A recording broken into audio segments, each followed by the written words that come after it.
Hello students, today we will discuss the topic magnetic force, magnetic field, its dimension and unit.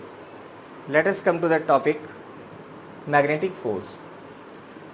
When a charged particle is moving with some velocity in a magnetic field, then due to this magnetic field, this charged particle is subjected to a force which is known as magnetic force. तो simple सा concept है कि अगर कोई charge particle किसी magnetic field में with some velocity move कर रहा है तो उस मैग्नेटिक फील्ड के कारण उस पर जो फोर्स लगेगा उसे ही हम मैग्नेटिक फोर्स कहते हैं. तो it is force due to magnetic field, force on charge particle. तो फॉर एग्जांपल देखते हैं केस.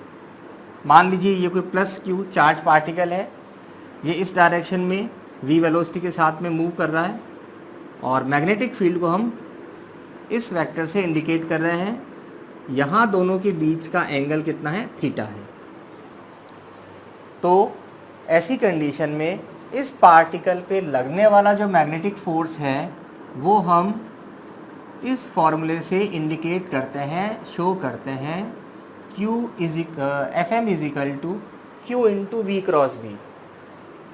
तो इसका मतलब इस फॉर्मूले से हमें क्लियर हो गया है कि मैग्नेटिक फोर्स की जो डायरेक्शन होगी वो v क्रॉस b की डायरेक्शन होगी. और ये क्या है? v cross b vector product है. तो किसी भी दो वेक्टर का वेक्टर प्रोडक्ट क्या होगा? उसकी जो डायरेक्शन होगी वो उन दोनों वेक्टर के प्लेन के परपेंडिकुलर होगी. ये हम पढ़ चुके हैं 11th में. सपोज़ ये वेलोसिटी वेक्टर है, ये मैग्नेटिक फील्ड वेक्टर है. तो अगर हमें मैग्नेटिक फोर्स की डायरेक्शन निकालनी है तो हम राइट हैंड रूल से निकाल सकते हैं. हम राइट हैंड की फिंगर्स को V से B की ओर टर्न करेंगे. ऐसी कंडीशन में जो थंब की डायरेक्शन होगी वही मैग्नेटिक फील्ड की डायरेक्शन होगी, सॉरी मैग्नेटिक फोर्स की डायरेक्शन होगी. तो यहाँ पर मैग्नेटिक फोर्स आ रहा है अपवर्ड डायरेक्शन में V और D के प्लेन के परपेंडिकुलर. ठीक है, तो ये तो इसके डायरेक्शन का कॉन्सेप्ट क्लियर हो गया है. अब हम इसके स्केलर फॉर्म पर आते हैं. तो इसका मैग्नीट्यूड जो है उसको हम लिख सकते हैं QVB sine theta. Q charge of the particle, V speed of the charge particle, B magnetic field और theta is the angle between velocity vector and magnetic field. Okay, अब हम इसके केसेस को वन बाय वन डिस्कस करते हैं. Case 1, when theta is equal to 0 और 180 degree, यानी V और B के बीच का एंगल 0 डिग्री हो या 180 डिग्री हो.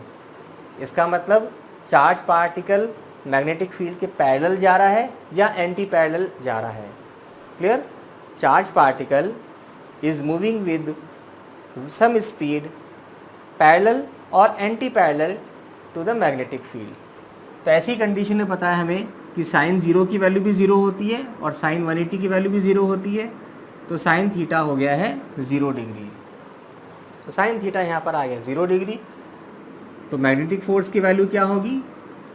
QVB इंटू साइन 0 और 180, इट मीन्स 0. तो ऐसी कंडीशन में चार्ज पार्टिकल पे कोई भी फोर्स नहीं लगेगा. It means when charge particle is moving parallel और anti parallel to the magnetic field, then it is not subjected with any magnetic force. Magnetic force will be 0. अब आते हैं केस 2 पे. when theta is equal to 90 degree, यानी V और B आपस में perpendicular हैं. तो जब थीटा 90 डिग्री होगा तो हमें पता है कि साइन थीटा या साइन 90 की वैल्यू क्या हो जाएगी भाई? 1. ओके, तो मैग्नेटिक फोर्स हो जाएगा QVB साइन 90, इट मीन्स 1. तो ये मैक्सिमम फोर्स होगा जो पार्टिकल पे लगेगा. तो maximum magnetic force on charge particle will be QVB. कौन सी कंडीशन में?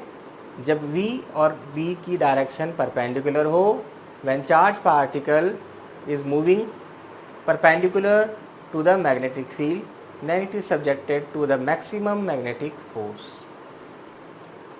ठीक है, अब थर्ड केस की ओर चलते हैं।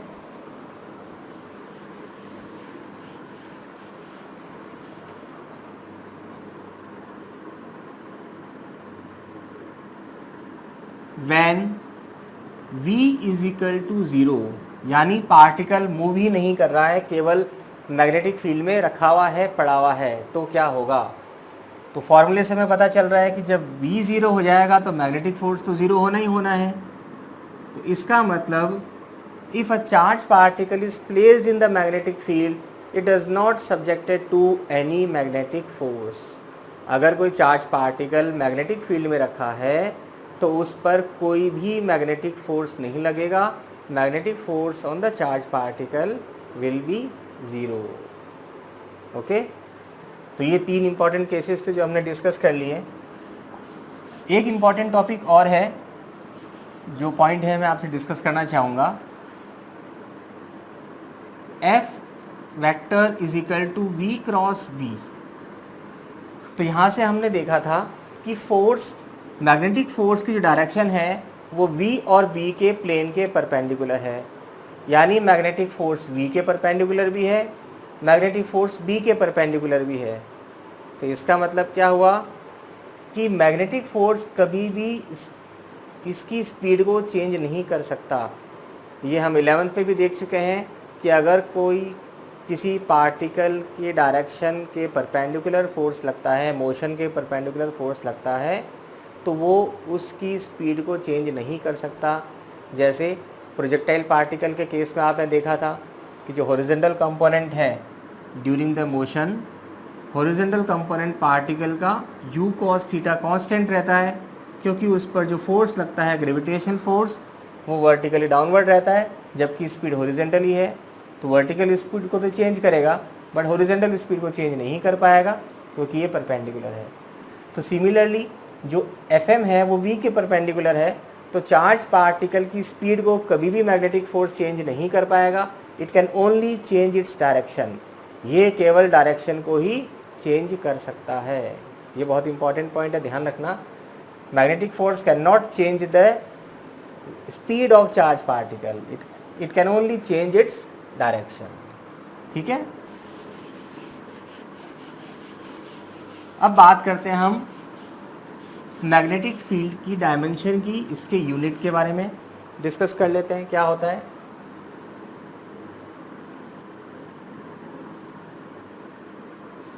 Dimension of B, magnetic field.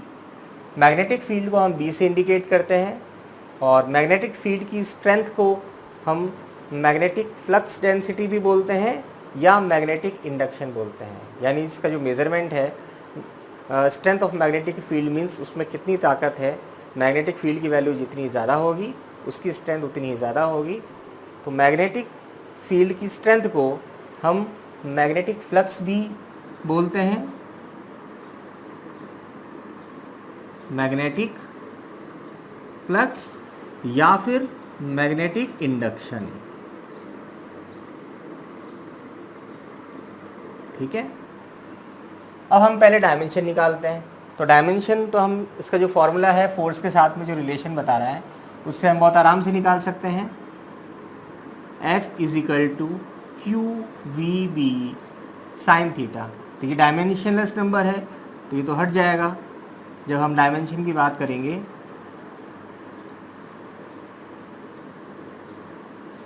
तो यहाँ से हम लिख सकते हैं dimension of B is equal to dimension of F, dimension of Q, dimension of V। Sine theta dimensionless number है, वो यहाँ से हट जाएगा।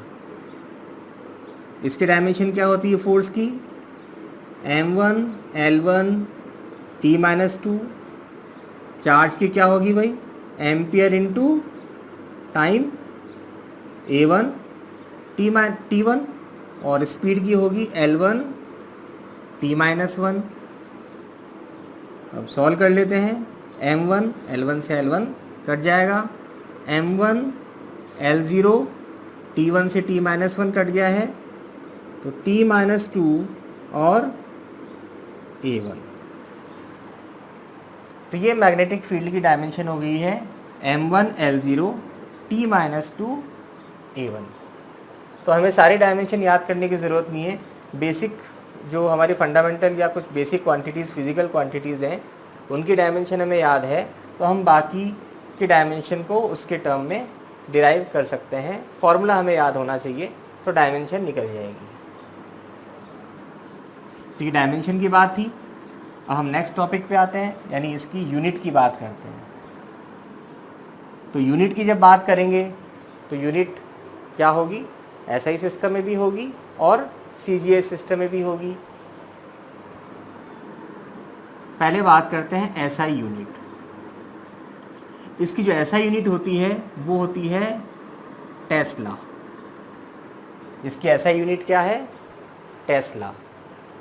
और टेस्ला का न्यूटन मीटर के साथ में क्या रिलेशन है वो हम उस फॉर्मूले से कैलकुलेट कर लेंगे, निकाल लेंगे, क्योंकि जो F होता है वो होता है B/QV साइन थीटा। तो यहाँ से अगर हम यूनिट की बात करें, फोर्स की यूनिट होगी न्यूटन में, ये क्या है चार्ज होगा कूलाम में, स्पीड होगी मीटर पर सेकंड में। ठीक है, अब हम इस कूलाम को क्या लिख सकते हैं, ampere into time, time mean second. तो हम इसको लिख सकते हैं, क्योंकि जो करंट होती है वो क्या होता है, rate of flow of charge. तो Q इज इक्वल टू क्या होगा, I इंटू टी। तो I क्या है, करंट होगी एम्पियर में, टाइम होगा सेकेंड में, तो ये हो जाएगा सेकेंड इंटू मीटर पर सेकेंड। सेकेंड से सेकेंड कट जाएगा, क्या बच जाएगा, न्यूटन पर मीटर पर एम्पियर। तो इसको हम ऐसे भी लिख सकते हैं,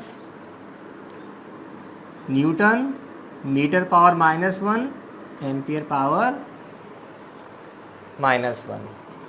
तो ये जो वैल्यू है इसको हम बोलते हैं टेस्ला। तो 1 टेस्ला इसके बराबर होता है। ठीक है, आपको क्वेश्चन में सपोज टेस्ला दिया हुआ है, इसका मतलब हम उसको इस फॉर्मूले से इजीली न्यूटन मीटर यानी पर मीटर पर एम्पियर में कन्वर्ट कर सकते हैं। 1 टेस्ला इज इक्वल टू होता है 1 न्यूटन पर मीटर पर एम्पियर। ओके, तो ये इसकी ऐसा यूनिट में रिलेशन हो गया है।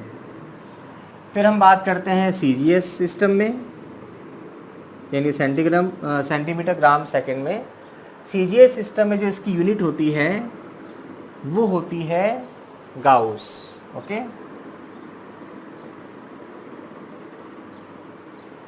और 1 गाउस जो होता है वो 10 पावर -4 टेस्ला के इक्वल होता है। तो अगर आपको सीजीएस सिस्टम में मैग्नेटिक फील्ड की वैल्यू दे रखी है तो हम गाउस की जगह 10 पावर -4 टेस्ला रख सकते हैं, यानी ये वैल्यू रखने के बाद में हम उसको इजीली एसआई सिस्टम में कन्वर्ट कर देंगे और हमारी जो प्रॉब्लम है उसको सॉल्व कर लेंगे। तो ये कुछ यूनिट और डायमेंशन के बारे में बात हो गई है। अब हम बात करते हैं कि मैग्नेटिक फील्ड किस फैक्टर पे डिपेंड करता है। मैग्नेटिक फील्ड जो है depends on permeability of medium. It depends on permeability of medium. Medium की परमिएबिलिटी पर डिपेंड करता है। जिस मीडियम में वो मैग्नेटिक फील्ड है उस मीडियम की परमिएबिलिटी क्या है, इस पर मैग्नेटिक फील्ड डिपेंड करता है। ठीक है, और एक और इसकी प्रॉपर्टी है वो है सुपरपोजिशन प्रिंसिपल। क्योंकि मैग्नेटिक फील्ड जो है वेक्टर क्वांटिटी है, इसका मतलब क्या हुआ कि जो वेक्टर जिस रूल को फॉलो करेगा तो मैग्नेटिक फील्ड भी उस रूल को फॉलो करेगा। तो प्रिंसिपल ऑफ सुपरपोजिशन की अगर बात करें तो वो ये बोलता है कि अगर किसी रीजन में 2 या 2 से ज़्यादा मैग्नेटिक फील्ड्स हों, सपोज़ 3-4 सोर्स की वजह से 3-4 मैग्नेटिक फील्ड्स अलग अलग डायरेक्शन में आ रही हैं किसी दी हुई स्पेस या रीजन में, तो ऐसी कंडीशन में किसी भी पॉइंट पर, किसी भी गिवन स्पेस पर जो मैग्नेटिक फील्ड है, टोटल मैग्नेटिक फील्ड है, वो उन सभी मैग्नेटिक फील्ड के वेक्टर सम के क्या होगा, इक्वल होगा। तो it follow the principle of superposition. तो सेकंड ये जो प्रॉपर्टी है वो ये है कि it follow the principle of superposition. Follow principle of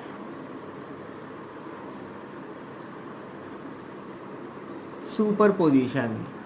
इसका मतलब क्या हुआ, सपोज किसी रीजन में मैग्नेटिक फील्ड B1 इस डायरेक्शन में आ रहा है, B2 इस डायरेक्शन में है, B3 इस डायरेक्शन में है और B4 इस डायरेक्शन में है।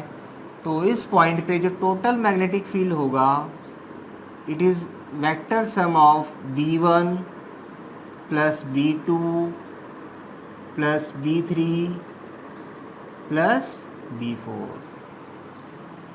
ठीक है, तो ये हुआ मैग्नेटिक फील्ड के बारे में। तो नेक्स्ट लेक्चर में we will discuss some questions based on the magnetic field and magnetic force. तो आप वॉच करते रहिए और शेयर एंड सब्सक्राइब कीजिए। Thank you.